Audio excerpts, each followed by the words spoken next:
السلام عليكم ورحمة الله وبركاته. كان لكم جي أسامة جمال، حلقة جديدة من أولى ثانوي الأحياء بإذن الله. النهاردة بقى يا جماعة هيكون بدايتنا مع شابتر 2. صراحة أمتع شابتر في الترم كله، حاجة جميلة جدا جدا جدا وممتعة جدا جدا جدا بصراحة.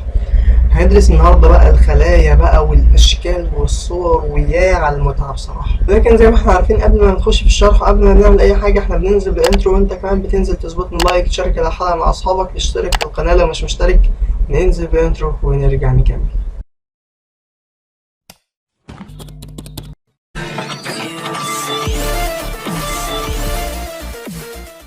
الصورة دي حقيقي مستفزة جدا، انا مش عارف ايه اللي مخليني اجيبها، بس عشان كل ده عشان السؤال الزفت ده، انت ايه؟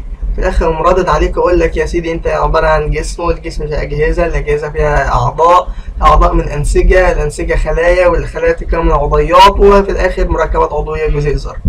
احنا خدنا الجزئية ديت كده اهوت، التلاتة دول الشابتر الاولاني، خدنا يعني ايه بوليمر ومونيمر والذرات والمركبات العضوية، ويعني ايه عضوي اصلا. بإذن الله الشابتر ده هناخد الجزئيتين دول، العضيات والخلايا. الشابتر اللي جاي بإذن الله هناخد الأنسجة، الأنسجة بأنواعها. ماشي. السنة الجاية بقى الترم الأول سنة تانية هناخد إيه بقى؟ الأعضاء مع الأجهزة بإذن الله. تمام؟ اوعى تكون دخلت على الباب التاني من غير ما تتفرج على حلقة المراجعة بتاعت الباب الأول كله، وحلقة الحل مهمين جدا، هتلاقيهم في الآية اللي ظهرت هنا ديت، وفي آخر الفيديو في الديسكريبشن في أول تعليق، لك ما نشوفهمش بقى بعد كل ده. كمل الباب التاني بتاعنا. تعالى كده نعمل ملخص للإيه؟ مش الدرس، للشابتر كله. ملخص الشابتر كله فين؟ في الصفحة دي. الصفحة دي خطيرة، عايزك تقعد تذاكرها كده، تاخدها سكرين شوت، وتقعد بعد ما بنخلص المذاكرة تقعد تراجع منها. تراجع منين؟ من الورقة دي. ماشي. تعال نشوف الأول كده احنا هنتكلم عن ايه؟ عن تركيب الخلية. الشابتر كله عن الخلية أصلا. ماشي. أنا عندي نوعين من الخلايا، خلايا حيوانية وخلايا نباتية. خلايا ايه؟ حيوانية وخلايا نباتية. ايه ده؟ هو الاتنين فيهم اختلاف؟ في فرق بسيط ما بين الاتنين، وفي مشتركات كتير ما بينهم. طيب أنا عندي تركيبين أساسيين، الحاجة اللي بتغطيها من بره أو الكفر، والمحتوى اللي جوه. الكفر سميناه جدار أو غشاء. جدار أو غشاء، يبقى الجدار الخلوي أو الغشاء الخلوي. الجدار الخلوي دوت فين؟ في النبات. الغشاء الخلوي أو الغشاء البلازمي فين؟ في الإنسان أو في الحيوان. البروتوبلازم، يعني إيه كلمة بروتو؟ يعني كلي، ويعني إيه بلازم؟ يعني محتوى، يبقى محتوى كلي.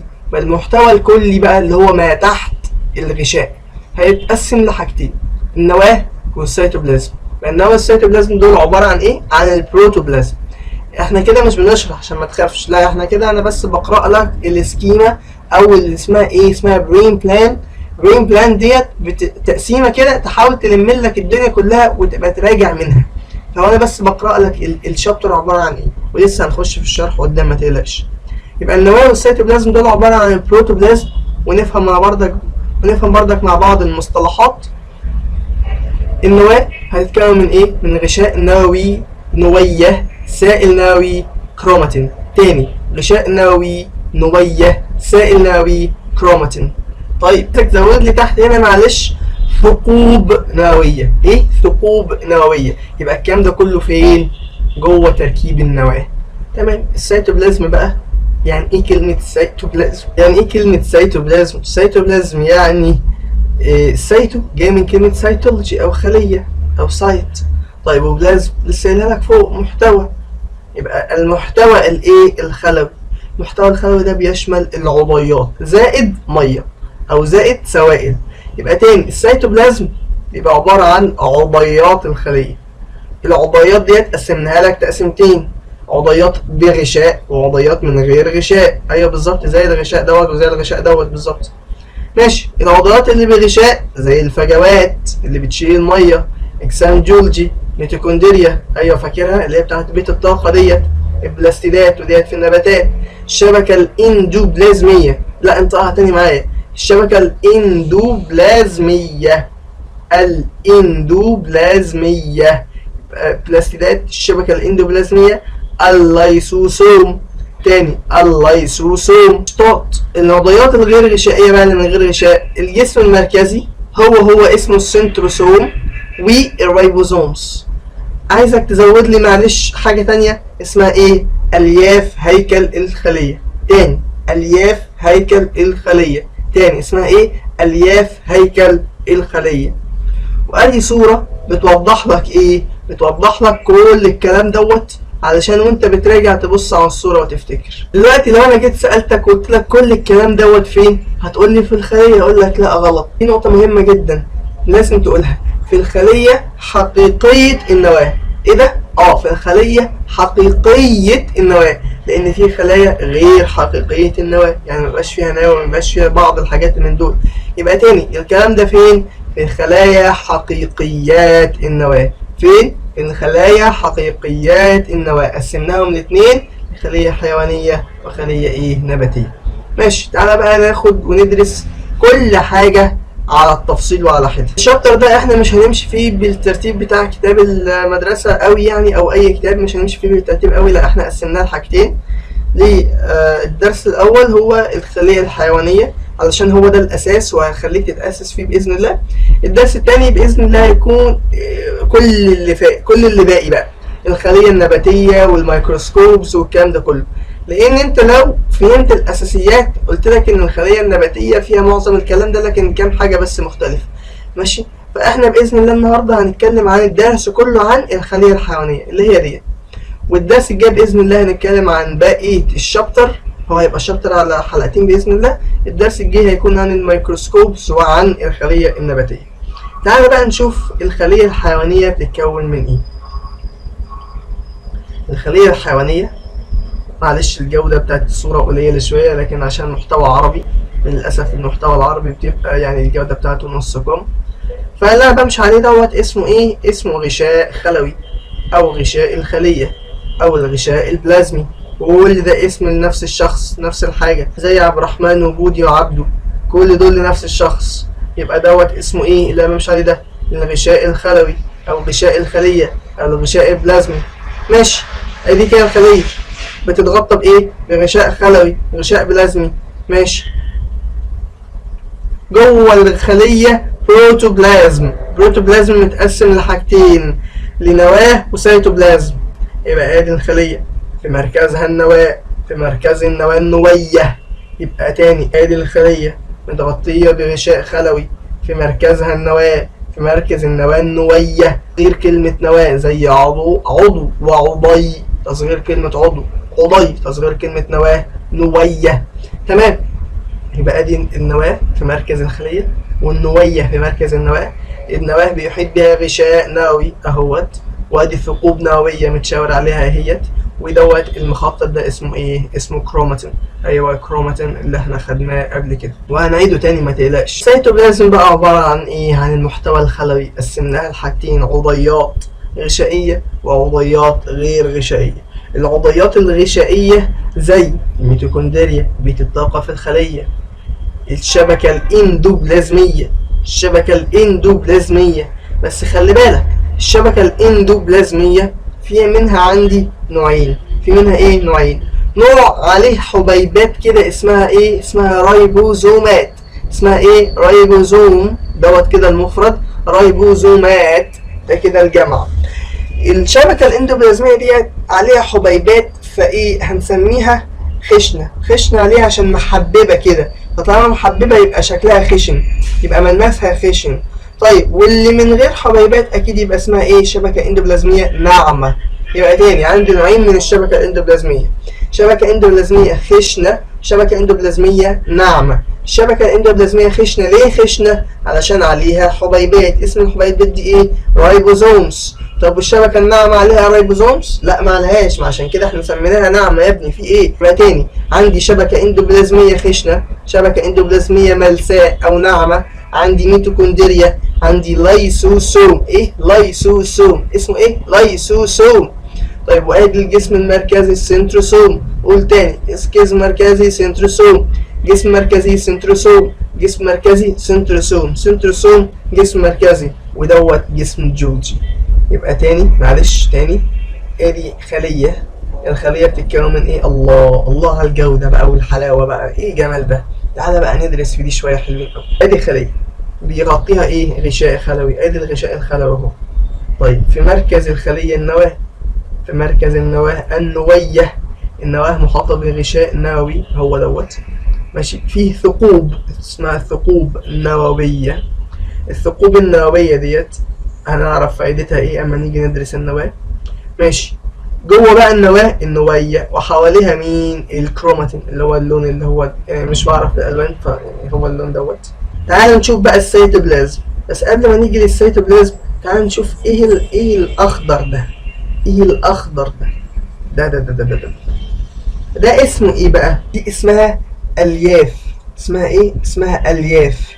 الياف هيكل الخلية، سيتوسكيلتون. الياف هيكل الخلية ديت فايدتها ايه؟ هي اللي بتمسك غشاء الخلية ببعضها اصلا.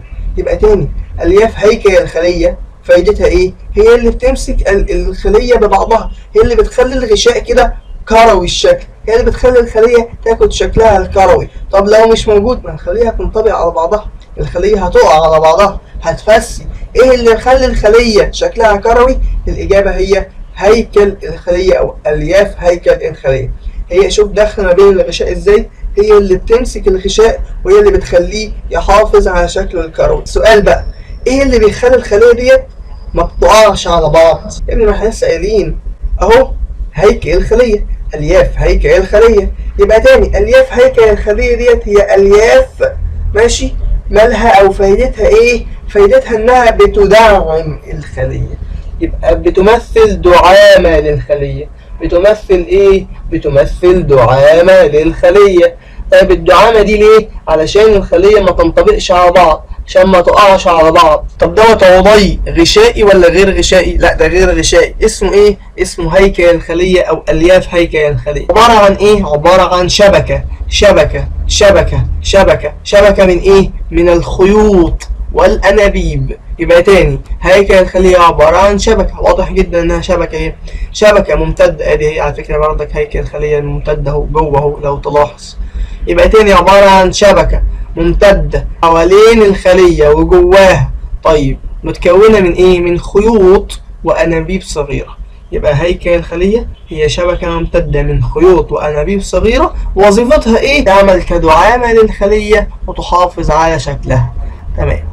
يبقى مش عايزين نعيد في العضي ده تاني. يبقى ده عضي غير غشائي يعني مش محاط بغشاء، عبارة عن خيوط أو شبكة من الخيوط والأنابيب الصغيرة ممتدة حوالين إيه؟ الخلية وجوه الغشاء بتاعها. وظيفتها تكسب الخلية الدعامة، تحافظ على شكلها، وحاجة كمان بتعمل كمسارات داخل الخلية. يعني لو واحد عايز أكنها مترو أنفاق كده، تروح من مكان لمكان من محطة لمحطة جوه عن طريق مين؟ عن طريق الهيكل الخلية أو السيتوسكيلتون اللي هو شبكة من الأنابيب الصغيرة أو الخيوط ممتدة داخل وحوالين الخلية. تعالى بقى نخش على حاجة تاني. ادي النواة. النواة حواليها غشاء اسمه غشاء نووي، فيه ثقوب نووية ماشي. جوه النواة بقى في حاجتين، في نوية في المركز وحواليها مين؟ حواليها كروماتين. حواليها مين؟ حواليها كروماتين. اشطاط. مين تاني بقى عندي نوعين من الشبكة الاندوبلازمية، شبكة اندوبلازمية خشنة وشبكة اندوبلازمية ملساء. الشبكة الاندوبلازمية الخشنة وشبكة اندوبلازمية ملساء. الشبكة الاندوبلازمية الخشنة بتبقى عبارة عن مستطيلات كده زي ما انت شايف. الشبكة الاندوبلازمية الملساء بتبقى عبارة عن اسطوانات او انابيب كده زي ما انت شايف. لكن الفرق الجوهري اللي احنا بنفرق ما بينه هو الشبكة الاندوبلازمية الخشنة فيها رايبوزومز اللي هو الاحمر ده، والشبكة الاندوبلازمية الملساء ما فيهاش رايبوزومز. يبقى تاني عندي شبكة اندوبلازمية خشنة، شبكة اندوبلازمية ملساء. طب ملحوظة، مين اللي محاوط النواة؟ الشبكة الاندوبلازمية الخشنة. يبقى لو انا جيت كده رتبت لك قلت لك ده النواة حواليها مين؟ الشبكة الاندوبلازمية الخشنة. طيب وبعد كده الشبكة الاندوبلازمية الملساء. طب ليه ديت خشنة؟ علشان عليها حبيبات اسمها ايه؟ رايبوزومز. طيب وديت ليه ملساء؟ علشان عليها ايه؟ عشان ما عليهاش رايبوزومز. الرايبوزومز قلت لك اللي هو الحبيبات الحمراء المنقطة دي. طب لحظة بس يا دكتورة، في نواة اهو ورايبوزومز، دول تبع ايه؟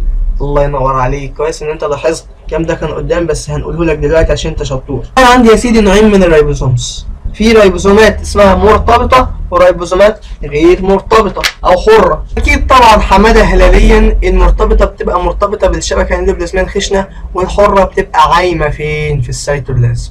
ولكن بالنظر برضك ان الرايبوسومات المرتبطه هي اللي بتبقى الاكثر عددا. اسمها ايه؟ الاكثر عددا. طب والاقل عددا هي الرايبوسومات الحره العايمه فين؟ في السيتوبلازم. يبقى انا عندي نوعين تاني من الرايبوزومز. الرايبوزومز في منها نوعين، هو كده كده دوت عضو غير غشائي، في منها نوعين، نوع مرتبط بالشبكه الاندوبلازميه الخشنه وده اكتر عدد واضح اهو. انا عايزك بقى ايه؟ بص الكلام ده كده كده انت هتحفظه، ولكن تحفظه وانت شايف الصورة قدامك ويا دوبك بس تغمض عينك وتحاول تتخيل الرسمة هنا في ايه وكان هنا في ايه، ولا تحفظه من على سبورة او من على كتابة او حتى بص من على البتاعة دي، من على دي تقعد تحفظه الرايبوسومات والرايبوسومات وظيفتها كذا كذا كذا وموجود فين وموجود فين. دوت طبعا يعني موضوع صعب جدا ومهلك للدماغ والعقل، لكن لما انت تحاول تجمع الكلام كله كده في شكل وفي رسمة وفي صورة حلوة وجودة عالية تقدر تتخيلها في دماغك وانت مغمض تطلع منها كل البيانات، ده طبعا يعني شيء رائع جدا. تاني احنا كنا بنتكلم عن الخلية ومحاطة بالغشاء الخلوي. في مركز الخلية النواة، في مركز النواة النوية. النواة محاطة بغشاء نووي فيه ثقوب نووية اهيت. انا عايزك تبص على السهم، ما تسمعش بس، لا تبص على السهم برضه. جوه النواة نوية محاطة بايه؟ بكروماتين. عندي العضيات بقى اللي داخل السيتوبلازم قسمناها عضيات غشائية وعضيات غير غشائية. الغير غشائية زي هيكل الخلية او الياف هيكل الخلية، عبارة عن شبكة ممتدة من ايه؟ من خيوط وانابيب صغيرة تكسب الخلية الدعامة وتحافظ على شكلها الكروي كده ماشي، وتعمل كمسارات داخلية. ايه تاني من العضيات الغير غشائية؟ الرايبوزومز. قلت لك في منها نوعين، نوع اسمه مرتبط وده بيبقى الايه؟ الاكثر عددا. يبقى النوع الاكثر عددا من الرايبوزومز هو الرايبوزومات المرتبطة. مرتبطة بمين؟ بالشبكة الاندوبلازمية الخشنة. طيب والاقل عددا الحرة. الحرة اللي بتبقى موجودة كده عايمة فين؟ في السيتوبلازم. ايه تاني من العضيات الغير غشائية؟ زي الجسم المركزي او السنتروسوم. الجسم المركزي او السنتروسوم الاتنين على بعضهم كده اسمهم جسم مركزي. طب الواحد اسمه سنتريول. يعني الجسم المركزي عبارة عن ايه؟ عن سنتريولان مثنى. عبارة عن ايه؟ سنتريولان مسمى. عبارة عن ايه؟ سنتريولان مثنى يعني حاجتين. طيب الحاجتين دول على بعض اسمهم ايه؟ اسمهم جسم مركزي او سنتروسوم. تاني ارجوك عشان ما تتلخبطش، يبقى الاتنين على بعض دول اسمهم جسم مركزي او سنتروسوم. سنتروسوم ده بيتكون من ايه؟ بيتكون من حاجتين، كل واحدة او وحدتين، كل وحدة اسمها سنتريول، وسنتريول يبقى الجسم المركزي كله على بعضه بيتكون من سنتريولان. ماشي، ادي دوت كده ايه العضيات الغشائيه. بقى نبدا نخش في العضيات الغشائيه. عندك الميتوكوندريا. ميتوكوندريا بس مقفوله، هو شقها لك بالنص عشان تشوف اللي جواها. ميتوكوندريا ميتوكوندريا ميتوكوندريا ميتوكوندريا. طيب ايه تاني؟ عندي لايزوسوم. لايزوسوم دي جسم جولجي. جسم جولجي. عندي فجوه عصاريه بيبقى فيها ميه، فجوه عصاريه. عندي الشبكه الاندوبلازميه بنوعيها زي شبكه اندوبلازميه خشنه وملساء. شبكة اندوبلازمية خشنة وملساء. شبكة اندوبلازمية خشنة ليه خشنة؟ عشان عليها رايبوزومز. وملساء ليه ملساء؟ عشان ما عليهاش رايبوزومز. سبحان الله. الشبكة الاندوبلازمية الخشنة بتبقى عبارة عن مستطيلات كده، لكن الشبكة الاندوبلازمية الملساء بتبقى عبارة عن انابيب. ولكن ده مش الفرق الجوهري اللي انا بفرق منه. الفرق الجوهري هو شبكة اندوبلازمية خشنة تبقى محببة عليها رايبوزومز، ملساء او ناعمة يبقى ما عليهاش رايبوزومز. خلي بالك ادي النواة بيبقى حوالين النواة على طول مين؟ الشبكة الاندوبلازمية الخشنة. يعني أول عضي يقابلك جنب النواة اعرف على طول إن هو إيه؟ شبكة اندوبلازمية مين؟ خشنة. ممكن يوم جايب لك إكس كده أهوت يقول لك ده مين؟ تقول لي شبكة اندوبلازمية خشنة. جنبيها بقى تبقى الملساء. ماشي؟ يبقى تاني العضيات شبكة اندوبلازمية خشنة، ملساء، جسم جولجي. يبقى ده تاني اسمه إيه؟ جسم جولجي. جسم جولجي. جسم جولجي. ميتوكوندريا، رايبوزومز. ميتوكوندريا وادي رايبوزومز. فجوة عصارية ولايسوسوم. فجوة عصارية ولايسوسوم. هيكل الخلية طبعا اوعى تنساه. اظن ان احنا يعني ايه اوفينا واكفينا، ولا انت محتاج تسمع اعادة؟ مش ايه حاسك مقلق؟ يا عم ماشي، نجيب صورة جديدة ونراجع عليها، مش حرمك من حاجة اهو. عارفين بقى لو ما ظبطونيش في اللايكات والشيرات ومع اصحابكم والكلام ده هزعل منكم والله. تعال نشوف بقى ايه الخلية ديت ونعرف فيها كل حاجة. ادي عندي غشاء الخلية. الغشاء دوت محاط بيه او جواه ايه؟ سيتوسكيلتون، هيكل الخلية. هيكل الخلية ده عبارة عن شبكة ممتدة اهي، ممتدة من جوه اهيت، من الخيوط والانابيب الصغيرة تكسب الخلية الدعامة وتحافظ على شكلها، وكمان تعمل كمسارات داخلية زي محطات ايه؟ مترو. طيب ادي الخلية، في مركز الخلية النواة، في مركز النواة النوية، وبيحيط حوالين النوية مين؟ كروماتين. طيب النواة بيحيط حواليها غشاء نووي، وديت اهي ثقوب نووية. قلت لك مين اللي بيبقى حوالين النواة على طول؟ بيبقى حواليها على طول الشبكة الاندوبلازمية، مين؟ الخشنة. مين؟ الخشنة. وبيبقى جنبيها ادي الملساء، الميتوكوندريا، جولجي، ودوت الجسم المركزي او السنتروسوم اللي بيتكون من ايه؟ بيتكون من سنتريولان. من ايه؟ من سنتريولان. وادي دوت لايسوسومز، الفجوه العنصريه هنا مش موجوده، لايسوسومز. طيب تعالى بقى نمسك حاجه من اللي احنا كنا عمالين نحفظ فيهم دول بقى ونتكلم عليه واحده واحده. نبتدي بغشاء الخليه، وكالعاده محتوى عربي، يعني ايه؟ يعني صوره اي كلام، ولكن جايبينها عشان البيانات بس. الخلية الغشاء بيبقى عبارة عن طبقتين، طبقة من فوق وطبقة من تحت. تاني، غشاء الخلية بيبقى عبارة عن طبقتين، طبقة من فوق وطبقة من تحت. طيب الطبقتين دول بيتكونوا من ايه؟ من فوسفوليبيد. فوسفوليبيد. يا نهار ابيض، الفوسفوليبيد فاكرها؟ الليبيدات المعقدة اللي احنا خدناها من الغشاء الخلوي. الله ينور عليك. يبقى تاني، انا عندي ادي الغشاء الخلوي او السيلولار ميمبرين. الغشاء الخلوي بيبقى عبارة عن فوسفوليبيد، طبقتين من الفوسفوليبيد،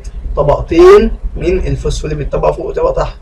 كل طبقة بقى بتتكون من طبقتين زيها. ماشي ازاي يعني؟ يعني مثلا خليك في اول طبقة اللي فوق دي، بتتكون من رأس وديل، واللي تحت ادي راس وادي الديل، يبقى دي راس وادي ديل، ادي راس وادي ديل. يبقى تاني، غشاء الخلية بيتكون من طبقتين من ايه؟ من الفوسفوليبيد. كل طبقة بتتكون من راس وديل، راس وديل. خلي بالك، الراس محب للماء عشان كده هو اللي مواجه لبره، والديل مستخبي لجوه عشان هو اصلا كاره للماء. بما ان طبعا الجسم اغلبيته ماء، فالخليه هتبقى محاطه بميه. ماشي، مين بيحب الميه يقدر يواجهها عادي؟ الراس، عشان كده الراس فوق من الفوسفوليبيد محب للماء. طب والديل؟ ديل بيبقى كاره للماء، يبقى راس محب للماء وديل كاره للماء. يبقى تاني، غشاء الخليه بيتكون من طبقتين، بيتكون من ايه؟ من طبقتين من الفوسفوليبيد، كل طبقة عبارة عن رأس محب للماء وديل كاره للماء. رأس محب للماء وديل كاره للماء. دول ايه اصلا؟ دول الطبقتين بتوع الفوسفوليبيد. ايه؟ الفوسفوليبيد اللي بيكون مين؟ غشاء الخلية. ديت اهو اسمها ليبيدات مفسفرة، بتتكون من راس وديل. الراس محب للماء عشان كده هو لبره، والديل مستخبي جوه، حرفها كده مستخبي جوه ليه؟ عشان هو ما بيحبش الميه، كاره للماء. الراس محب للماء والديل كاره للماء. خلصنا الغشاء؟ لا لسه. امال في ايه؟ قال لك الفوسفوليبيد ده بقى، الطبقتين من الفوسفوليبيد ده بقى فيهم جواهم حاجات تانية، مدفوس فيهم كده حاجات تانية. زي مين؟ مدفوس فيهم بروتين، مدفوس فيهم كربوهيدرات، مدفوس فيهم ليبيدز تانية زي الكوليسترول. يبقى تاني، مدفوس فيهم بروتين. طب خلي بالك، انا كتبت هنا بروتين نوعين، شايف؟ يعني ده بروتين كورة وده بروتين زي ايه كده، مش عارف ايه ده. طيب البروتين نوعين في غشاء الخلية. اول حاجة دوت اللي هو بيبقى الطرفي، بروتين طرفي، ودوت بروتين ايه يا ترى؟ وسطي. ما هو جوه اهو، يبقى بروتين طرفي علشان في الطرف، بروتين وسطي علشان في جوه. يبقى البروتين الطرفي فايدته ايه؟ دوت بيعمل كبوابة، بوابة. يبقى تاني، البروتين الطرفي بيشتغل كبوابة. معلش كلام كتير جديد عليك، ولكن ده احسن 100 مرة من ان انا اقعد اعملهم لك على سبورة واكتبهم لك. انت دلوقتي شايفهم قصاد عينيك، وهسيب لك لينك فيديو في الديسكريبشن عايزك تتفرج عليه، ده بالعربي والله يعني دورت كتير جدا عشان الاقي لك حاجه بالعربي كويسه. اتفرج على الفيديو في الديسكريبشن اللي بالعربي دوت بعد ما نخلص، دوت هيفيدك كتير جدا وهيراجع معاك حاجات كتير قوي حلوه. ماشي، يبقى انا دلوقتي عندي غشاء الخليه مكون من، مش عايز اقول، عايزك ايه تجاوب لي انت. غشاء الخليه بيتكون من كل طبقه عباره عن الراس ماله والديل ماله. الله ينور عليك. يبقى عندي غشاء الخليه مكون من طبقتين من الفوسفوليبيد، كل طبقه عباره عن راس محب للماء وديل كاره للماء. في حاجه تاني كده في الغشاء؟ لسه في نوعين من البروتين موجودين فيه، بروتين طرفي وبروتين وسطي. البروتين الطرفي فايدته ايه؟ بيعمل كبوابه. بيعمل ايه؟ كبوابه. بيعمل ايه تاني؟ كبوابه. طيب البوابه دي بتعمل ايه؟ ايه يا جدع بقول لك بوابه، يعني البوابه فايدتها ايه؟ بتدخل وبتخرج. كويس، معلش ما تتشنكش عليا ارجوك. تاني، البروتين بيشتغل كبوابه، ده الطرفي. البروتين الطرفي اللي هو من بره بيشتغل كبوابه. يعني ايه كبوابه؟ يعني بوابه بتفتح وتقفل، تدخل وتخرج. البروتين الوسطي ده بقى ده مهم جدا جدا جدا، وفي ثالثه ثانوي يعني هيحصل معاه شغل كتير جدا ولازم تبقى فاهمه. يعني ايه كلمه مستقبل؟ يبقى تاني، مستقبل. البروتينات الوسطيه بتعمل كمستقبلات. تاني، كمستقبلات. يعني ايه مستقبل؟ بالراحه خالص وببساطه. يعني كقفل. لو انا معايا مفتاح القفل ده اقدر افتح الباب واخش، صح ولا لا؟ صح. طب لو انا معايا مفتاح بس مش مفتاح القفل، هل هقدر اخش الباب؟ لا. يبقى تاني، ادي انا عندي بوابه وعندي القفل. لو انا حطيت المفتاح بتاع القفل ده وفتحت، هيفتح لي البوابه هخش. طب لو انا حطيت المفتاح دوت في القفل بس هو اصلا مش مفتاحه فمش هيفتح، فالبوابه مش هتفتح. لا تاني معلش، يعني ثانيه، انت عايز تقنعني ان المستقبلات اللي هي ديت ليها دور كبير جدا في ان انا ادخل واخرج الحاجات من الخليه؟ يا نهار ابيض، ده اهميتها طبعا. هل كده بس؟ لا، دي بتبعت اشارات كمان للدي ان ايه اللي جوه خالص اللي في النوايا، وتقول له اعمل كذا وما تعملش كذا. مين اللي السبب في الكلام ده؟ المستقبلات اللي هي البروتينات الايه؟ الوسطيه. تاني وبالراحه خالص ومش مستعجلين ومش من ورانا حاجه. احنا عرفنا خلاص الجزء اللي هو اللي بره دوت، اللي هو طبقتين من الفوسفوليبيد، كل طبقه عباره عن راس محب للماء وديل كاره للماء. وديت كانت لبدايه ايه؟ معقده. تعالى للبروتين بقى. عندي بروتين طرفي وبروتين وسطي. البروتين الطرفي دوت عباره عن بوابه. البوابه وظيفتها ايه؟ بتدخل وبتخرج. طيب البروتين الوسطي عباره عن قفل. لو انا معايا مفتاحه اقدر اخش الخليه يخلوني افتح البوابه ديت واخش، مش معايا مفتاحه مش هيخلوني افتح البوابه واخش. اديني مثال يا دكتوره، مثال حلو جدا. ليه فيروس كورونا مش بيصيب اي مكان تاني غير الرئه؟ ليه مش بيصيب الكبد مثلا؟ يعني فيروس سي ليه مش بيصيب غير الكبد؟ ليه مش بيصيب القلب مثلا؟ ليه مش بيصيب المعده؟ ليه مش بيصيب العين؟ ليه مش بيصيب حاجات كتير؟ ليه فيروس كورونا مش بيشتغل غير على الرئه بس؟ ليه ما بيشتغلش على الكبد مثلا؟ ليه ما بيشتغلش على العين، المخ، الدم، حاجات كتير جدا؟ ليه ما بيشتغلش غير على الرئه؟ حبيبها يعني؟ لا، علشان خلايا الرئه، طبعا كل الجسم عباره عن خلايا. افتكر تاني سلايد وريتها لك، كل الجسم عباره عن خلايا. كل خليه بقى ليها حاجات مميزه ليها. فالغشاء الخلوي بتاع الرئه فيها مستقبلات، فيها ايه تاني؟ بروتينات وسطيه اسمها ايه؟ مستقبلات. المستقبلات ديت المفتاح بتاعها مع كورونا. فيها مستقبلات فيروس كورونا طلع مع المفتاح بتاعها، فاذا يقدر يخش الخليه ديت. يبقى تاني، ايه اللي يخلي الفيروس يخش عن خليه وما يخشش لخليه تانيه؟ ايه اللي يخلي الفيروس يعرف الخليه بتاعته؟ هو بيبقى ماشي يقوم ماسك المفتاح في راسه، اجرب هنا، لا ما اشتغلش، اجرب في دي ما دخلتش، اجرب في دي ما دخلتش، فين وفين ها وها لحد ما يدخل المفتاح وهوب يقوم فاتح، عرف ان دي الخليه بتاعته، خلاص يبدا يخش ويبوظها ويتكاثر فيها. والله الجزئيه دي مليانه كميه اسئله في كتاب الامتحان واسئله تفكير عليا، بتعتمد على ايه؟ على حاجه واحده بس، ان انت تبقى فاهم معنى كلمه مستقبل. مستقبل يعني ايه كلمه مستقبل بقى تاني؟ يعني زي قفل، معايا مفتاحه اقدر اخش الخليه، مش معايا مفتاحه ما اقدرش اخش الخليه.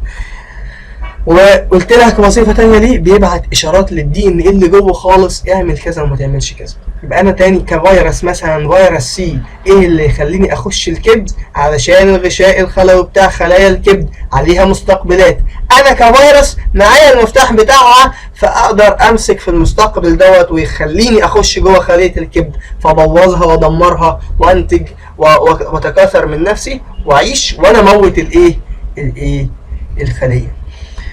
وبعد كده في كربوهيدرات والكوليسترول، دول اعرف ان هم موجودين بس مش عليك وظيفتهم، ولكن انت عليك تعرف وظيفة حاجتين اتنين بس. الغشاء الخلوي اللي هو بيبقى عبارة عن طبقتين من الفوسفوليبيد، ماشي، راس محب للماء وديل كاره للماء في كل طبقة. وظيفته ايه ده؟ اساسا بيحافظ على الحاجات اللي جوه، ما بيخليش الحاجات اللي جوه تطلع بره الخلية. مين اللي بيخلي الغشاء الخلوي ده متماسك بنفسه؟ لو ما جاوبتش هزعل منك جدا. مين؟ هيكل الخلية. شكرا جدا للناس اللي جاوبت، وزعلان قوي من الناس اللي ما جاوبتش.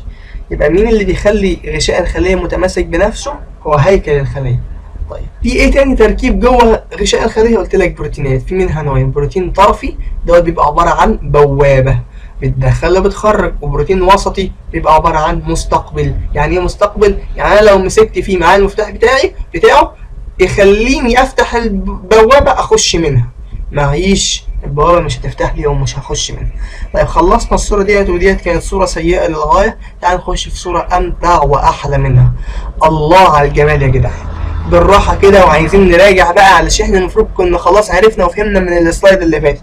تاني، أنا عندي غشاء خلوي، غشاء خلوي عبارة عن إيه؟ عن طبقتين من الفوسفوليبيد، فوسفوليبيد باي لير، باي يعني 2 باللغه اللاتينيه، فوسفوليبيد باي لير، طبقتين من الفوسفوليبيد، كل طبقه بتتكون من حاجتين، راس وديل، راس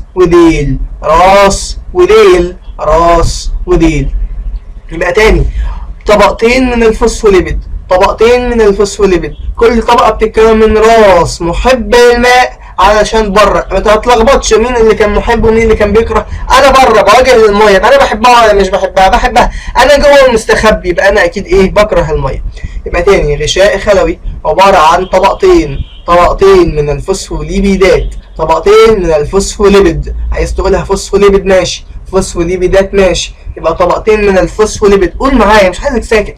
طبقتين من الفوسفوليبيد، كل طبقه عباره عن راس محبه للماء وديل كاره للماء، راس محبة للماء وديل كاره للماء. كل طبقة عبارة عن راس محبة للماء وديل كاره للماء. الكلام ده كان هي اصلا كان الطبقتين بتوع الفوسفوليبيد اللي بيكونوا لي الغشاء. الفوسفوليبيد قلنا ان هي ليبيدات معقدة، معقدة. طيب والكوليسترول، افتكر ان الكوليسترول ده كان كان ليبيدات مشتقة. يبقى تاني، يبقى هل غشاء الخلوي عبارة عن ليبيدات معقدة بس؟ معظم الناس هتقول لك ايوه عشان هو فوسفوليبيد. لا غلط، ما هو في كوليسترول يا ابني اهو، كوليسترول الاصفر ده كوليسترول، والكوليسترول ده كان مش هو كان ليبيدات مشتقة برضه؟ يبقى سؤال، هل الغشاء الخلوي عبارة عن ليبيدات معقدة فقط؟ غلط، ليبيدات معقدة اللي هي الفوسفوليبيد، طبقتين من الفوسفوليبيد، راس محب للماء وزيت كائن الماء، وحاجة تانية ألا وهي الكوليسترول، وهو ليبيدات مشتقة. عندي تاني نوعين من البروتين، بروتين وسطي وبروتين طرفي. شايف اهي بوابة اهي، تقدر تدخل تقدر تخرج، بوابة برضك اهي جوه بتدخل وبتخرج، لكن دوت وسطي. المصمت بيبقى وسطي، اللي بيبقى فيه فتحة دوت بوابة بيبقى طرفي. البوابة فايدتها بوابة يعني بتدخل وبتخرج. طيب الوسطي فايدتها فايدتها انها بتعمل كمستقبلات. تاني بتعمل كمستقبلات. يعني ايه مستقبل؟ يعني لو انا معايا المفتاح بتاعه هيخليني افتح البوابة واخش منها، مش معايا المفتاح بتاعه فمش هعرف افتح البوابة واخش منها. عندي بردك كربوهيدرات سكر فين؟ في الغشاء الخلوي، فايدته مش عليك. الكوليسترول فايدته مش عليك. ماشي. ادي عندي خليه بسرعه تاني كده. مركز الخليه نواه، مركز النواه النويه. ماشي، الخليه محاطه بغشاء خلوي. غشاء ايه؟ غشاء خلوي. طيب تعالى نعرف ايه تركيب الغشاء الخلوي ده. احنا خلاص حفظنا يا مستر. الغشاء الخلوي عباره عن طبقتين من الفوسفوليبيد، طبقتين من الفوسفوليبيد. كل طبقه عباره عن راس محب للماء وديل كاره للماء، راس محب للماء ديل كاره للماء، راس محب للماء وديل كاره للماء. دول كانوا ايه؟ طبقتين من الفوسفوليبيد. ماشي. هل الغشاء الخلوي من الليبيدات المعقده بس اللي هو الفوسفوليبيد؟ لا، ما هو في كوليسترول، في كوليسترول، في كوليسترول، في كوليسترول، في كوليسترول. الكوليسترول ده كان ايه؟ كان غشاء كان ليبيدات ايه؟ كان ليبيدات مشتقه. عندي نوعين من البروتين، بروتين وسطي وبروتين طرفي. البروتين الطرفي بيعمل كبوابه. يعني ايه بوابه؟ بتدخل وبتخرج. البروتين الوسطي بيعمل كمستقبلات. كمستقبلات. المستقبل دوت عباره عن قفل. لو معايا المفتاح بتاعه هفتح البوابه واخش الخليه، مش معايا المفتاح بتاعه مش هعرف افتح البوابه ولا هعرف اخش الخليه. في عندي سكر، كربوهيدرات. طيب فايده الغشاء دوت ايه؟ فايده الغشاء دوت ان انا بعمل ايه؟ بحافظ على محتويات الخليه اللي جوه، ومش بخليها تطلع بره ولا تتبعزق، بخليها في مكان واحد اللي هو الخليه. طيب ايه اللي بيخلي الغشاء ده متماسك على بعضه؟ مين؟ اهي هي ديت اسمها ايه؟ الياف هيكل الخليه. عرفها لي. شبكه ممتده من خيوط وانابيب صغيره، من خيوط وانابيب صغيره. فايدتها ايه؟ فايدتها انها بتكسب الخليه الدعامه وبتحافظ على شكل الغشاء بتاع الخليه. اظن ان احنا كده يعني ايه ظبطنا غشاء الخليه تماما. عايز تسمعه مع نفسك سمعه. حته المستقبلات دي مهمه جدا تكون فاهمها، والباقي ده ايه؟ كلمتين وسهلين قوي اتعرفوا خلاص، ويعني ايه اتصموا كمان. نخش على تاني محتوى جوه الخلية. تاني محتوى النواة. وقلت لك ان اقرب حاجة حوالين النواة على طول مين من العضيات؟ الشبكة الاندوبلازمية الخشنة. ولكن احنا دلوقتي هنتكلم عن النواة بس. اصبر. دلوقتي ادي النواة محاطة بغشاء نووي. ماشي. الغشاء النووي بيبقى عبارة فيه ثقوب، بيبقى فيه ثقوب. ماشي. الغشاء النووي بيحيط بايه بقى؟ بالكروماتين والنوية. كروماتين والنوية. يبقى في حاجة اسمها سائل نووي برضه. ماشي. ايه بقى الكروماتين وايه النوية والثقوب دي فايدتها ايه والكلام ده كله؟ تعال نعرف الاول يعني ايه جينز ويعني ايه دي ان ايه. دي مراجعة من الشابتر اللي فات، وحلقة المراجعة كانت حلقة مهمة جدا، متنساش تكون اتفرجت عليها. الدي ان ايه كان بيتركب من ايه اصلا؟ بيتكون من سكر اسمه سكر ايه لو تفتكر؟ الريبوز. كان سكر خماسي. يعني ايه خماسي؟ يعني 5 ذرات كربون اهوت. ماشي. السكر خماسي 5 ذرات كربون. في الكربون الاولى كان بيبقى فيه قاعدة نيتروجينية. ايه هي القواعد النيتروجينية؟ ادينين، ثامين، جوانين، سيتوزين. ماشي. يبقى ادينين، جوانين، ثامين، سيتوزين. ديت كده قواعد النيتروجينية. كربون نمبر 2 لا اما يبقى فيها OH ودوت يبقى الريبوز الRNA، او ما يبقاش فيها O ويبقى تبقى H بس، ويبقى منزوع الاكسجين من الذره الثانيه او دي اوكسي. فاكر لما كنا بنتك على كلمه دي اوكسي؟ دي اوكسي يعني منزوع الاكسجين من الذره الثانيه. يبقى دوت عباره عن DNA. ماشي. الكربون نمبر 3 بيبقى فيها OH. الكربون الرابعه بتتصل بالكربون الخامسه على طول. الكربون الخامسه بيبقى فيها مجموعه الفوسفات. ده كده الوحده البنائيه بتاعت الDNA والRNA. الDNA كان بيبقى عباره عن شريطين لولب مزدوج من النيوكليوتيدات، ده كده اسمه نيوكليوتيدات. لكن الRNA كان عباره عن شريط مفرد. قلنا ان معظم الفيروسات بتتكون من RNA. ماشي كده. احنا برضك ده كلام قديم، احنا عايزين الجديد. الجديد ده برضك كلام قديم بس هنراجع عليه. قلنا ان انا عندي الDNA ده الشريطين المزدوج اهو. DNA بيتلف على بروتينات، ده بقى جديدة اسمها هيستونز، هيستون بروتين او هيستونز او بروتينات هيستونية. يبقى تاني البروتينات الهيستونية ديت بيتلف عليها البروتين ويديني حاجة مهمة جدا اسمها ايه؟ كروماتين. الكروماتين ده لو كدسته وجمعته على بعض يديني كروموزوم. يديني تاني اسمه كروموزوم. يديني اسمه كروموزوم. يبقى تاني الكروموزوم عبارة عن كروماتين، والكروماتين عبارة عن DNA. ملفوف ومتكدس حوالين ايه؟ بروتينات هيستونية. ماشي. يبقى البروتينات الهيستونية ديت تتلفلف وتتجمع وتديني كروماتين، الكروماتين يتجمع ويديني ايه؟ كروموزوم. وانا الكروموزوم بيتكون من ايه؟ من كروماتيدان. كروماتيدان. طيب واللي بيربط الكروماتيدان دول ببعضهم مين؟ اللي بيربط الكروماتيدان ببعضهم دول هو السنترومير، اللي هو النقطة اللي في النص دي. يبقى تاني، السنترومير هو اللي بيربط الكروماتيدان ببعض. الكروماتيدان بيتربطوا ببعض عن طريق مين؟ السنترومير اللي في النص. طيب كنا قلنا ان الكروموزوم هو بيبقى عبارة عن جزيء واحد فقط من الدي ان ايه ملفوف حول البروتينات. والخلية فيها كام كروموزوم؟ فيها 46 كروموزوم، علشان فيها هي كام جزيء من الدي ان ايه؟ 46 جزيء من الدي ان ايه. كده خلصنا النواة؟ لا ما خلصناش، بس احنا هناخد جزئية ونرجع نكملها تاني. ماشي. ايه هي الجزئية؟ الشيء ده اسمه ايه؟ المفروض تقول لي اسمه عشان احنا كنا قعدنا ننطقه كتير جدا. الجسم المركزي او السنتروسوم. طيب الاتنين على بعض اسمهم جسم مركزي، الاتنين على بعض اسمهم سنتروسوم. طب الواحدة اسمها ايه؟ اسمها سنتريول. التانية اسمها ايه؟ سنتريول. الاتنين اسمهم ايه؟ سنتريولان. لان في ايه؟ الف ونون المثنى. يبقى السنتريولان على بعض اللي هم دول اسمهم الجسم المركزي او السنتروسوم. يبقى الاثنين على بعض اسمهم جسم مركزي او السنتروسوم. جسم مركزي او السنتروسوم. جسم المركزي او السنتروسوم دول بقى بيتكون من وحدتين من سنتريول. سنتريول وسنتريول. السنتريول نفسه بقى بيتكون من ايه؟ بيتكون من 9 مجموعات مرتبة على هيئة ثلاثيات من الأنابيب الصغيرة. ما تحفظش واعرفها بعينك. 9 مجموعات، أي 1 2 3 4 5 6 7 8 9 مرتبة على هيئة ثلاثيات. ادي 1 ادي 2 ادي 3، يبقى الثلاثية ثلاثية ثلاثية ثلاثية وهكذا. يبقى تاني 9 مجموعات. ابتدينا من هنا، دي 1 2 3 4 5 6 7 8 9. 9 مجموعات هم مرتبة على هيئة ايه؟ على هيئة ثلاثيات. على هيئة ايه تاني؟ ثلاثيات. من ايه؟ من الانابيب الصغيرة. ده مين؟ ده تركيب السنتريول.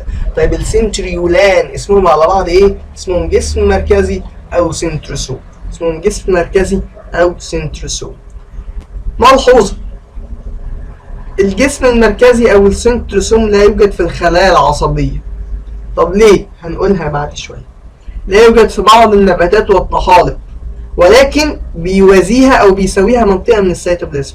يعني السنتروسوم دوت او الجسم المركزي مش بيبقى موجود في حاجتين: في الخلايا العصبية مش بيبقى موجود خالص، مش بيبقى موجود برضك في النباتات والطحالب، ولكن في النباتات والطحالب بيجي او بيؤدي وظيفة السنتريول حاجة من السيتوبلازم، منطقة في السيتوبلازم. طب ماشي، انت متقوليش اصلا ايه هي وظيفتها؟ ايه وظيفة الجسم المركزي؟ ده احنا كده هنضطر نرجع سنة لورا شوية علشان نراجع على ايه الكلام دوت، الميوزي والميتوزي. احنا بس هناخد مراجعة خفيفة ومش هنستفيد فيه، مش عشان انت درسته، لا، علشان انت هتاخده في الترم التاني بالتفصيل الممل. فاحنا دلوقتي هنتكلم حاجة بسيطة عن الايه؟ الميوزي والميتوزي. الاول كان الميوزي. احنا هنتكلم عن الانقسام الميتوزي دلوقتي، اللي هو بيطلع لي 2 بس، اللي هو الخلية بتطلع لي خليتين. طيب الخلية الأول بيبقى عبارة عن ادي الخلية، ادي النواة، ادي النوية، حواليها مين؟ كروماتين. ماشي، ده كده قبل الانقسام. بدأت تخش في الانقسام، هيحصل لي ايه؟ النوية كده كده بتختفي، المفروض انت عارف الكلام ده. ملحوظة مهمة جدا بقى، يبدأ يتكون مين؟ الكروموزومز. تبدأ تتكون مين؟ الكروموزومات. تبدأ تتكون مين؟ الكروموزومات.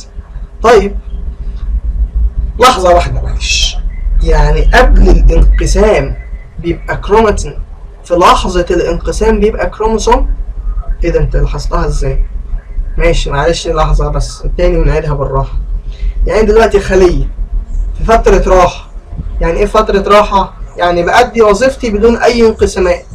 انا المحتوى الجيني او المحتوى الوراثي اللي عندي على هيئة كروماتين. يعني ايه كروماتين؟ يعني شبكة متبعترة من الخيوط عبارة عن دي ان ايه ملفوف على بروتين، ولكن يعني ايه كروموسوم؟ لا مش مبعتره بقى، دي مرتبه على هيئه حرف اكس من الكروماتيدات مربوطه بايه؟ بسنترومير.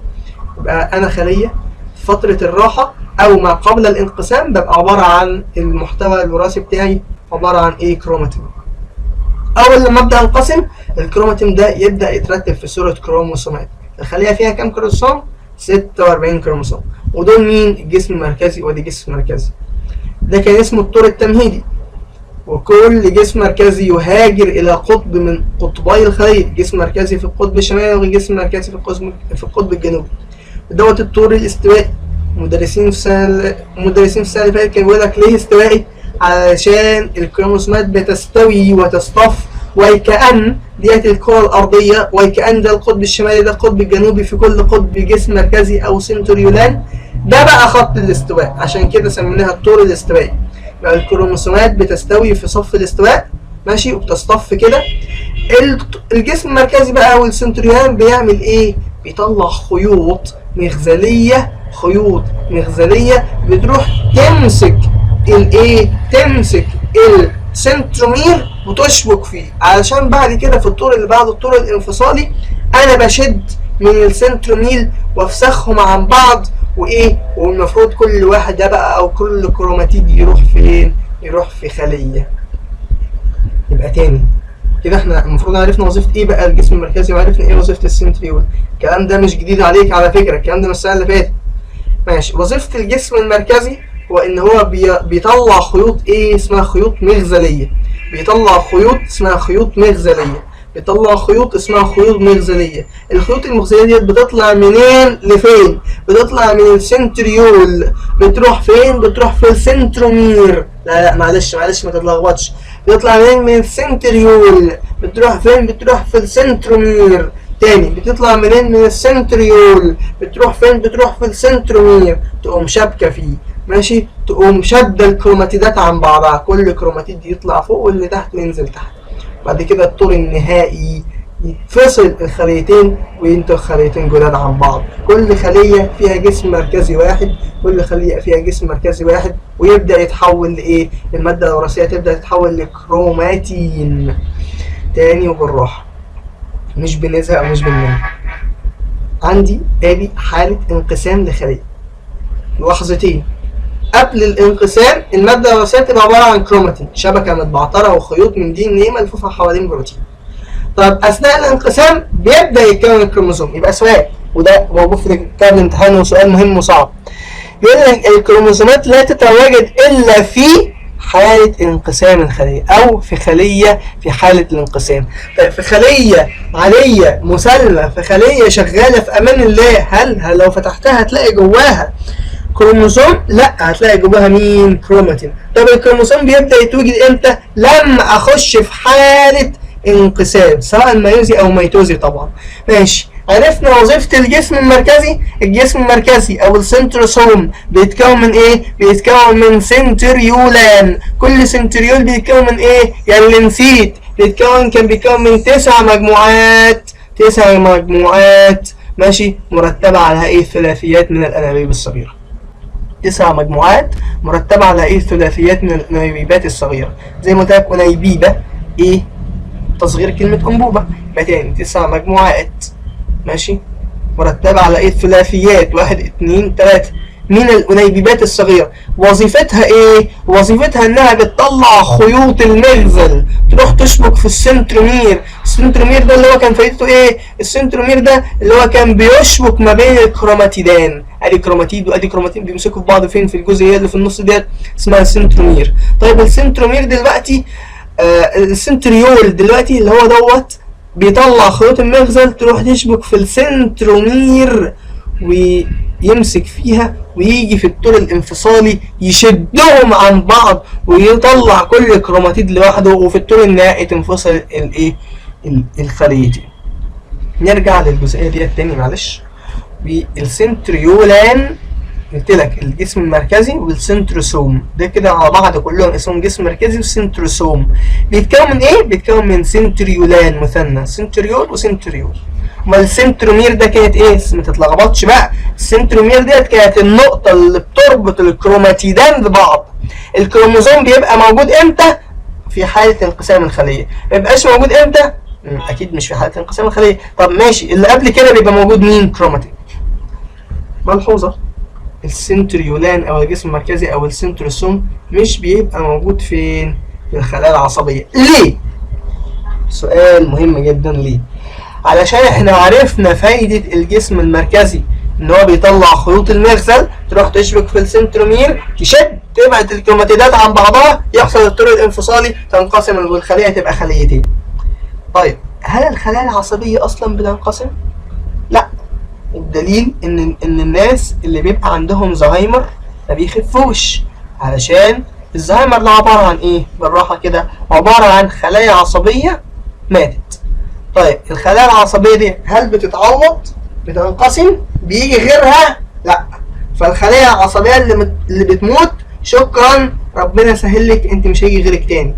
فدلوقتي خلايا مش بتنقسم اساسا، هنحط فيها جسم مركزي او سنتروسوم ليه؟ ما هو اصلا وظيفه السنتروسوم موجود كل وظيفته اثناء الانقسام بس، ان هو بيطلع خيوط المغزل تشبك فين؟ تشبك في السنترومير، تبعد الكروماتيدات عن بعضها، يحصل انقسام. طب انا اصلا خليه مش بنقسم، هحتاج ليه؟ لسنتريولان او لجسم مركزي او لسنتروسوم. فهمت؟ وده سؤال مهم جدا، يقول لك علل لماذا لا يوجد في الخلايا العصبيه جسم مركزي. انت عارف المعلومه مكتوبه لك ان الجسم المركزي لا يتواجد في الخلايا العصبيه. طب ليه بقى؟ مش هتكون عارفها، يبقى لازم تعرفها ان الخلايا الجسم المركزي مش موجود في الخلايا العصبيه. ليه؟ عشان الخلايا العصبيه اصلا ما بتنقسمش. ايوه بردك اقول لك ان الجسم المركزي اصلا كل وظيفته اثناء الانقسام بطلع خيوط المغزل تشبك في السنترومير، افصل الكروماتيد عن بعضها، يحصل الايه؟ الانقسام. طيب انا اصلا الخلايا مش بتنقسم، انا ابقى موجود اعمل ايه؟ فعشان كده الجسم المركزي او السنتريولان مش بيبقى موجود فين؟ في الخليه بتاعه الخليه العصبيه. طيب بالنسبه بقى للنباتات والفطريات والطحالب، دول بينقسموا عادي. اقول لك ايوه، بس مش بيبقى موجود فيهم جسم مركزي. طب مين اللي بيطلع خيوط المغزل؟ منطقه من السيتوبلازم. يبقى تاني، مين اللي بيطلع خيوط المغزل؟ منطقه من السيتوبلازم. ده فين الكلام ده؟ في النباتات والطحالب وايه؟ وبعض الفطريات. وعرفنا فايده الايه؟ السنتريولان. طيب ديت بقى كروماتيد بينطبق في بعض منطقه اسمها السنترومير. الكروموزوم ده بيبقى موجود امتى؟ اثناء انقسام الخليه فقط. قبل الانقسام او في فتره الراحه بيبقى موجود مين؟ الكروماتين. فاكر انت الجزئيه ديت؟ النواه، تعال نراجع عليها. غشاء نووي، واي غشاء عندك في اي حته تركيبه ايه؟ فوسفوليبيد بايلير، طبقتين من الفوسفوليبيدات. فوق عباره عن راس محب الماء وديل كاره الماء، راس محب الماء وديل كاره الماء. ده اي غشاء، ماشي؟ مش غشاء حاجه بس، ده اي غشاء. النواه ماشي بيتحط غشاء نووي حواليها كروماتين اهوت. اذا الخليه ديت في فتره راحه مش بتنقسم حاليا. وحواليها وجواها مين بردك؟ نويه. وفي هنا ثقوب نوويه. ماشي، انا عايز اعرف الثقوب النوويه ديت فايدتها ايه؟ هقولك. والنويه ديت فايدتها ايه؟ هقولك برضه. النويه ديت بتصنع الريبوزومات. الله، الريبوزومات اللي هي بتبقى دي اللي بتبقى موجوده على الشبكه اللي اسمها الخشنه. الله ينور عليك، الاكثر عددا. الله ينور عليك ويفتح عليك. يبقى تاني، النويه هي اللي بتصنع الريبوزومات، بتصنعها. طب عايزه تخرج، هتخرج منين؟ إيه؟ من الثقوب. امال احنا عاملين لك ثقوب ليه؟ ماشي، عايز اكتب حاجه بس معلش. فاكر انت المعادله دي اللي كانت بتقول لك ان الدي ان ايه ماشي بيحصل له تضاعف جوه النواه، ولكن بعمل له حاجه اسمها نسخ واطلعه لار ان ايه؟ لار ان ايه فين؟ في السيتوبلازم. طب الار ان ايه دخل هنا اهوت، ادي كده اهو ار ان ايه، عايز يطلع للسيتوبلازم اللي بره. ليه؟ علشان يحصل له ترجمه ويتحول لبروتين. فاكر انت؟ يبقى دي ان ايه، اكتب هنا اهوت نسخ، واكتب هنا اهوت ايه؟ ترجمه. طيب انا عايز اخرج الار ان ايه من هنا لبره. اخرجه ازاي؟ عن طريق الثقوب النوويه اهي. هو بيخرج من الثقوب النوويه ديت ويخرج. يبقى الثقوب النوويه ديت فايدتها انها بتخرج الحاجات اللي جوه النواه لبره للسيتوبلازم. زي مين؟ زي الار ان اي اللي بيخرج علشان يديني ترجمه في السيتوبلازم لمين؟ للبروتين. ماشي. وزي مين؟ زي الريبوزومات اللي بتتصنع فين؟ في النويه. يبقى النويه ديت بتصنع ريبوزومز. الريبوزومز ديت هتطلع عن طريق الثقوب النوويه. حلو قوي. الشبكه الاندوبلازميه، قلت لك ان الشبكه الاندوبلازميه في منها نوعين، خشنه وايه تانية؟ وناعمه. الخشنه ليه خشنه؟ علشان عليها ريبوزومز. ليه ناعمه؟ علشان ما عليهاش ريبوزومز. الريبوزومز ده بيتصنع منين؟ من النويه. تخرج عن طريق ايه؟ اهي الايه؟ الثقوب النوويه. ثقوب نوويه ثقوب نوويه ثقوب نوويه. تخرج الريبوزومات وتقوم لازقه فين؟ في الشبكه الاندوبلازميه. قلت لك الشبكه الاندوبلازميه هو اقرب عضي لمين؟ للنواه. ما انا عندي الشبكه الاندوبلازميه في منها نوعين، خشنه وناعمه. ليه خشنه؟ عشان عليها ريبوزومز. وليه ناعمه؟ علشان ما عليهاش ريبوزومز. طيب الريبوزومات هو عضي غير غشائي مسؤول عن تصنيع بروتين. في منه نوعين، نوع ريبوزومات اقل عددا او ريبوزومات حره، وديت موجوده في السيتوبلازم زي ما قلنا في الاول خالص. وريبوزومات كثيره او الاكثر عددا او مرتبطه بايه؟ مرتبطه بالايه؟ الاندوبلازميه الخشنه. يبقى الريبوزومات قليله فين؟ في السيتوبلازم، كثيره في الخشنه. بتتصنع فين؟ النويه. طيب مسؤوله عن تصنيع البروتين. معلش تاني كده، الريبوزومز مسؤولة عن تصنيع البروتين. أيوه، بس هي موجودة فين؟ على الشبكة الاندوبلازمية الخشنة. لحظة، يعني كده الشبكة الاندوبلازمية الخشنة هي كمان مسؤولة عن تصنيع البروتين؟ إيه يا واد الحلاوة دي؟ إيه النصاحة دي؟ طالما الريبوزومز موجودة على الشبكة الاندوبلازمية الخشنة، الشبكة الاندوبلازمية الخشنة من ضمن وظائفها هي كمان تصنيع البروتين. وبمناسبة تصنيع البروتين، فاكر اللي احنا كنا لسه رسمينها من شوية؟ البروتين كان بيتصنع ازاي؟ انا عندي دي ان ايه، شريط مزدوج من النيوكليوتيدات، عايز احوله للار ان ايه، بعمل له نسخ، وبيطلع منين؟ من الايه؟ من الثقوب النووية. ماشي. الار ان ايه ده بقى عايز اعمل له ترجمة في السيتوبلازم. اعمل له ترجمة بواسطة مين؟ بواسطة الريبوزومات علشان يديني ايه؟ بروتين. يبقى تاني، ادي عندي دي ان ايه، عملت له تضاعف يعني ايه؟ يعني اثناء الانقسام انا عايز اكتر الدي ان ايه، عشان كل دي ان ايه، كل جزيء، يعني مثلا عندي جزيء عايز اخليه 2، يبقى انا كده عملت له تضاعف. الاثنين عايز اخليهم 4، يبقى انا كده عملت له تضاعف. اقدر اعمل له نسخ ودي الار ان ايه، والار ان ايه اقدر اعمل لها ايه؟ ترجمه، واحول او اصنع البروتين بواسطه الريبوزومز. تاني، بواسطه الريبوزومز. يبقى الترجمه ديت او تصنيع البروتين من الار ان ايه بترجمه او بشغله عن طريق ايه؟ الريبوزومز. يبقى مين حلقه الوصل ما بين تصنيع الار ان ايه والبروتين؟ الريبوزومز. مين اللي بيصنع البروتين؟ الريبوزومز. طب والتسلسل ازاي؟ كان في سؤال برضك بيقول الكلام دوت في الحلقه بتاعت الاسئله بتاعت شابتر 1، لو ما اتفرجتش عليها مهمه. كان في بيقول لك ايه التسلسل الصحيح لتكوين البروتين؟ تكتب لي الكلام ده بقى وتزود لي فوق كده مستطيل يقول لي بواسطه الريبوزومز. ما كناش خدناها، محتاجك بقى تزودها لي دلوقتي. مقارنه ما بين الشبكه الاندوبلازميه الخشنه والشبكه الاندوبلازميه الملساء. الشبكه الاندوبلازميه الخشنه بتبقى عليها الريبوزومات، عشان كده هي خشنه. وملساء يعني ناعمه، يعني معلهاش ريبوزومات، عشان كده هي ناعمه. ماشي. الشبكه الاندوبلازميه الخشنه من ضمن وظائفها تخليق البروتين. الله، ليه تخليق بروتين؟ طيب علشان عليها ريبوزومز. قلنا ان الريبوزومز هو اللي بيصنع مين؟ البروتين. الله ينور عليك. يبقى تاني، الشبكه الاندوبلازميه الخشنه عليها بروتين وعليها ريبوزومز. قلنا الريبوزومز بيصنع بروتين، يعني من ضمن وظائف الشبكه الاندوبلازميه الخشنه تصنيع البروتين، تخليق البروتين. ليه؟ علشان عليها ريبوزومز. وادخال التعديلات على البروتين الذي تفرزه الريبوزومز. مش فاهم، سوري معلش. دلوقتي انا عندي بروتين صنعته. ماشي. البروتين بيبقى كده اهو، سلسله عديد بيبتايد، مش صح؟ مش ده اللي احنا خدناه؟ اهو سلسله من عديد البيبتايد، احماض امينيه. ملوش اي 60 لازمه، مش هيأدي وظيفه. ليه؟ لازم ادخل عليه شويه تعديلات. تعديلات يعني ايه؟ ممكن مثلا حاجات كتير، زي بدل ما هو يبقى سلسله كده الفلفه ويبقى كده، ماشي، ازود عليه مثلا كده اهو، مثلا ده كده ايه؟ كربوهيدرات. ممكن ازود عليه حاجات تاني، احط شويه ليبيد في النص.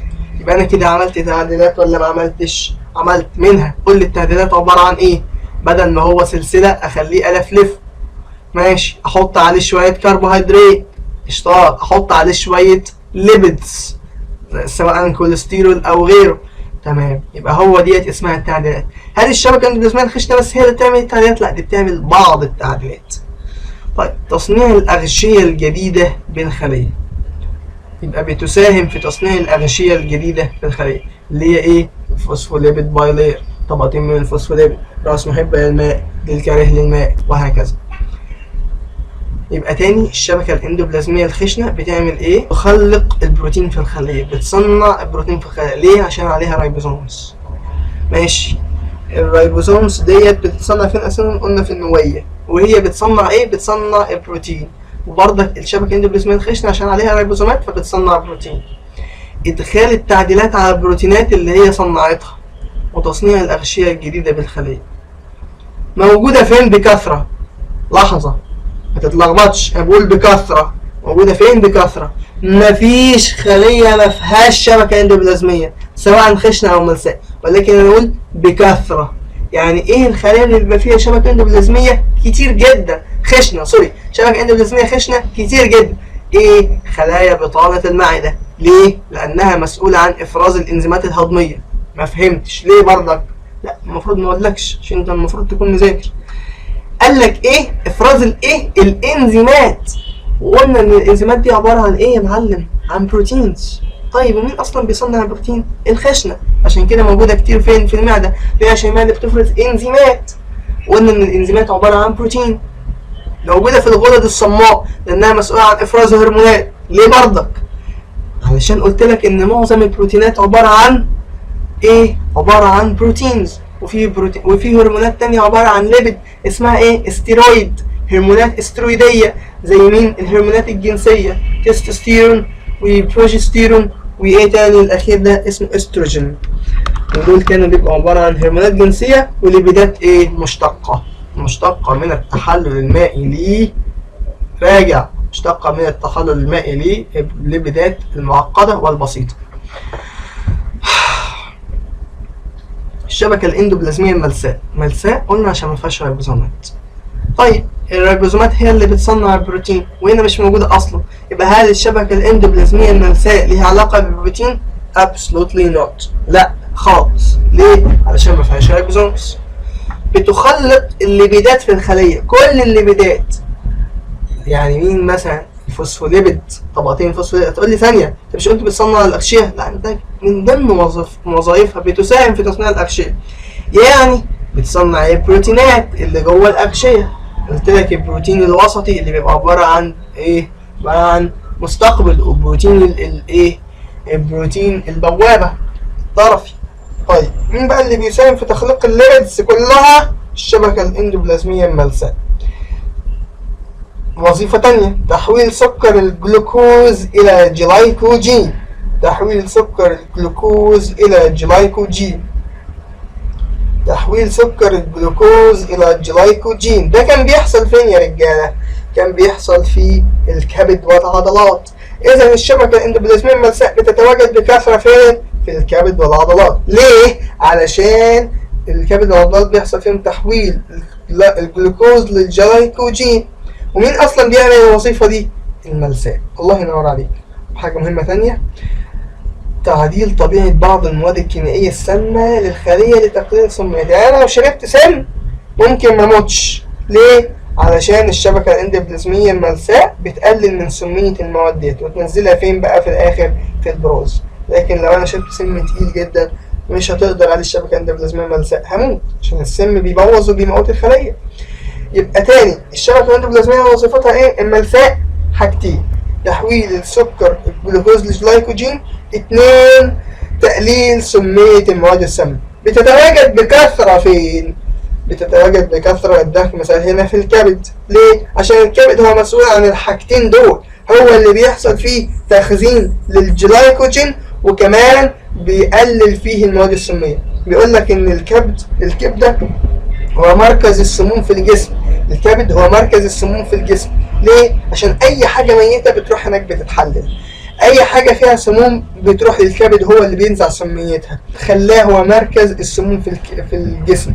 فعشان كده بينصحوا ان انت ما تاكلش كبدة من عند اي حد وخلاص. لازم الكبدة تكون متطهرة كويس، مغسولة كويس، متبلة كويس، علشان تشيل منها اي سموم واي فضلات واي حاجات وحشة تقدر تضرك. عرفنا الشبكة الاندوبلازمية الملساء وظيفتها ايه وموجودة فين بكثرة، والخشنة كذلك. مش هنعيد تاني، يبقى راجع براحتك. مين تاني معانا بعد كده؟ ايه دوت جسم جولجي. جسم جولجي وظيفته ايه؟ وظيفته حاجتين.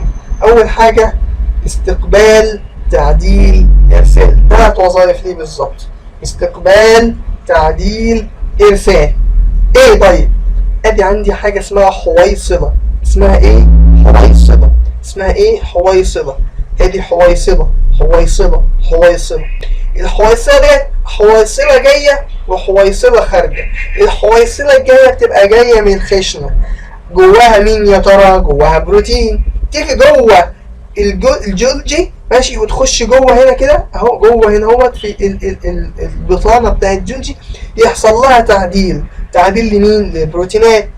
فاكر انت التعديل للبروتين كان بيحصل له عبارة عن ايه؟ 3 حاجات من التعديلات: اما انه يتلفلف على بعضه، اما انه يضاف له ليبيد، اما انه يضاف له كربوهيدرات، او يحصل له ال3 عادي جدا.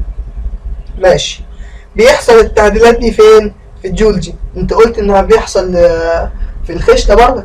بيحصل في جزء منها بيحصل في الخشنة، في جزء بيحصل منها في الجولجي. في ساعات بعض البروتينات ما بيحصلهاش تعديلات خالص في الخشنة، وبيحصل لها كل التعديلات بتاعتها في جولجي. ماشي. بتيجي ازاي بقى؟ بتيجي في حويصلة من الخشنة. الحويصلة دي تفضل ماشية لحد ما توصل للغشاء بتاعت الجولجي، تقوم مندمجة كده وسط الغشاء وتدخل الحاجة بتاعتها جوه الجولجي، يحصل عليها تعديلات، يقوم داخلة في حويصلة. الحويصلة ايه؟ تنقسم او مش تنقسم، تطلع كده او يعني تخرج بره الغشاء وتبقى حويصلة براها كده، وتروح لايه بقى؟ لغشاء الخلية، وتخرج بره الخلية خالص. يكثر في الخلايا الغدية. ليه؟ ومش هجاوب، وديت عايزكم تجاوبوها في الكومنتس يا جماعة. ليه خلايا الجولجي بتكثر في الخلايا الغدية؟ تعال نراجع. نواة، كروماتين، في جوه كده نوايا بس مش باينه. غشاء نووي، ثقوب. ليه ثقوب؟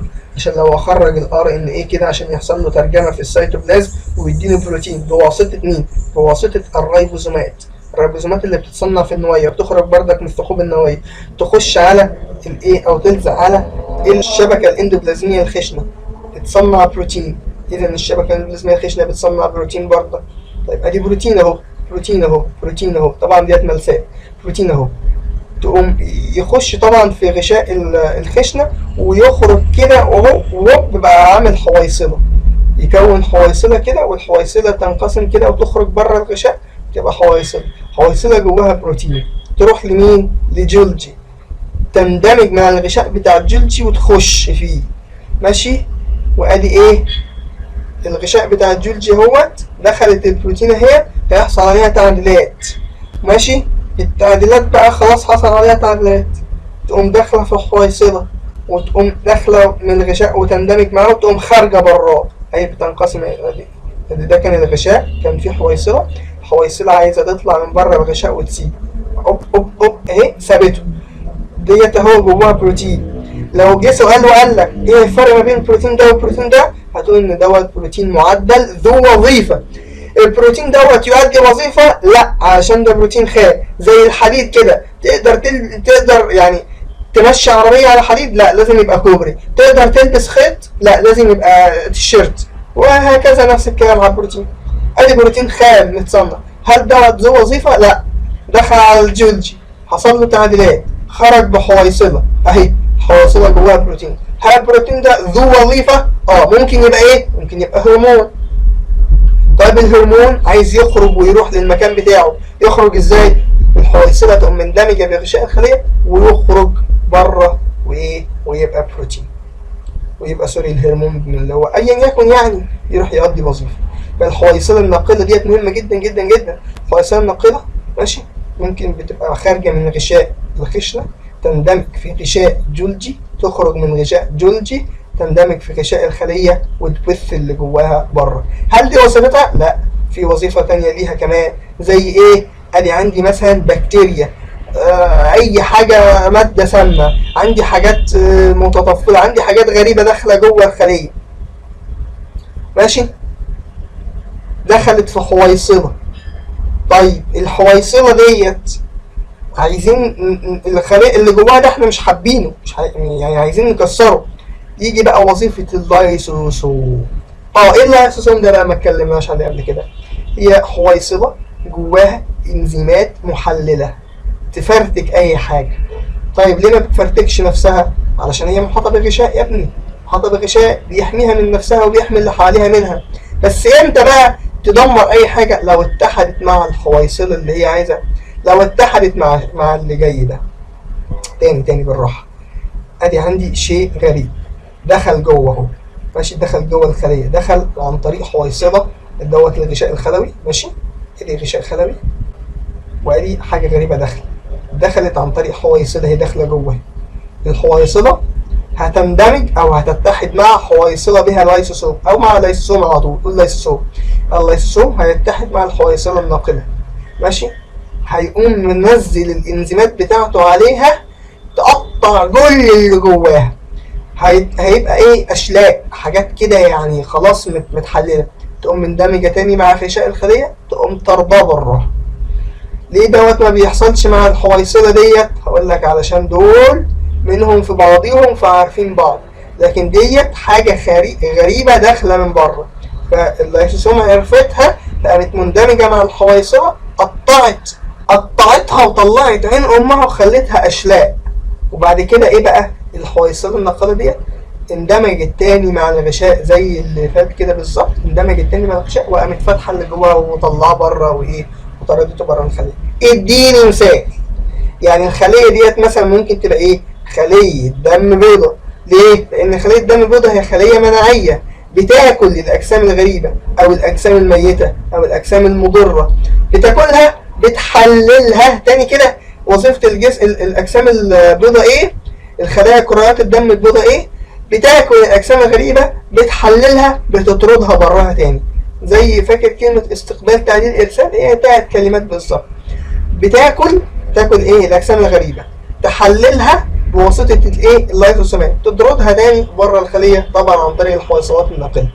يعني ديت عباره عن كرات دم بيضاء ليها وظيفه مناعيه، بتاكل الاجسام الغريبه ماشي اهو، دخلت جوه حويصله ناقله، تفتح عليها لايسوسومز، تنزل بالانزيمات المحلله بتاعتها تطلع عينها، بعد خليتها اشلاء، تندمج تاني مع غشاء الخليه، تطرد الكلام ده كله بره. كده فكره اللايسوسومز بالحويصله. يبقى الحويصله الناقله ديت فايدتها ايه ببساطه خالص؟ تاخد الحاجات بتنقلها من مكان لمكان، بس عندك ليها وظيفتين. بتاخد من الخشن تودي الجلج، من جلج تودي الغشاء تطلع بره. وفي كرة الدم البيضاء يعني ايه؟ اكنها كده من ضمن الغشاء، تخش كده الحاجات ديت تخش جوه في حويصله، الحويصله تندمج مع لايسوسوم، اللي جواها يتفرتك، تندمج تاني مع الغشاء الخلوي وتطلع اللي براه.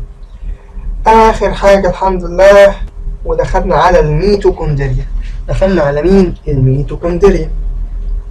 عباره عن غشاء خلوي ماشي، وجواها ايه؟ جواها الايه؟ البطانه بتاعت الميتوكوندريا. وظيفتها ايه؟ وظيفتها انتاج الطاقه اللي كان اسمها ايه؟ ATP. ايه الكلام ده بقى؟ اسمها اعراف الميتوكوندريا. طب مش ملاحظ ان هي متلولوه؟ ليه متلولوه؟ لزياده مساحه السطح. اعرف كده دايما ليه دايما متلولوه، او ليه اي حاجه كده ليها متلولوه؟ لزياده مساحه السطح. معروف.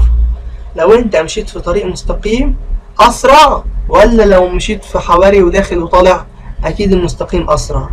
هنا بقى احنا عايزين نزود المساحه، نقوم عاملين ايه؟ نلفلفها، نلولوها، نخليها ايه؟ متعرجة. تاني متعرجة. ليه عرجناها؟ لزيادة مساحة السطح.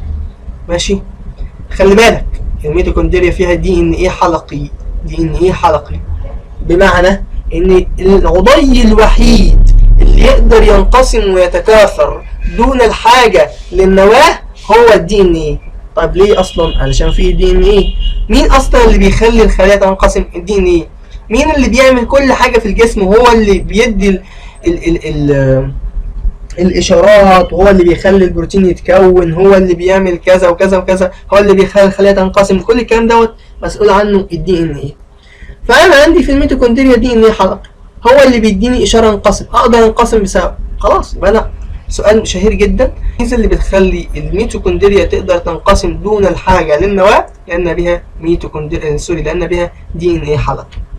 وظيفه الميتوكوندريا انتاج طاقه. فاكر لما كنا قلنا الجلوكوز في منه طريق من اتنين، لا اما يحصل له اكسده في الميتوكوندريا او يروح يتخزن فين؟ في الكبد والعضلات ويتحول لجلايكوجين. احنا دلوقتي هنتكلم عن الاكسده في الميتوكوندريا، والمعادله دي خدناها قبل كده. الجلوكوز هيتاكسد جوه الميتوكوندريا جوه الاعراف. ماشي. وسط اكسجين طبعا يتحول لكربون دايوكسيد او ثاني اكسيد الكربون، ميه، وادينوزين ثلاثي الفوسفات، ادينوزين ترايفوسفات، عمله الطاقه في الخليه. عمله الطاقه في الخليه. يبقى ليه دوت اتسمى بيت الطاقه في الخليه؟ عشان هو اللي بيطلع اي تي بي، هو اللي بيطلع الطاقه. بيطلعها ازاي؟ عن طريق ان هو بيأكسد الجلوكوز. طيب دوت كده عمليه هدم ولا بناء؟ هدم طبعا، علشان بكسر حاجه طلع منها طاقه. الله ينور عليك. ليه الميتوكوندريا تقدر تنقسم لوحدها؟ عشان فيها دي ان حلقي. ليه الاعراف متعرجه؟ لزياده مساحه السطح. لزياده ايه؟ لزياده مساحه السطح ولزياده الوظيفه. يعني انا لما ازود مساحه السطح، يعني انا لما ازود مساحه المصنع بتاعي اقدر انتج كميه كبيره من الطاقه، لكن لو انا قللت مساحه المصنع بتاعي هقلل كميه الطاقه اللي خارجه. اخر حاجه بس بيوري لك كده الصوره عن اسمها ايه دي؟ الميتوكوندريا. ايه دي؟ حاجه اسمها الحشوه اللي هي اللي جوه ديت بالظبط اهي. ده كده الحشوه او البطانه. ماشي. الحشوه. ادي ديت الاعراف متعرجه. ليه متعرجه؟ لزياده مساحه السطح. وديت اللي بره ديت ايه؟ الغشاء الخارجي.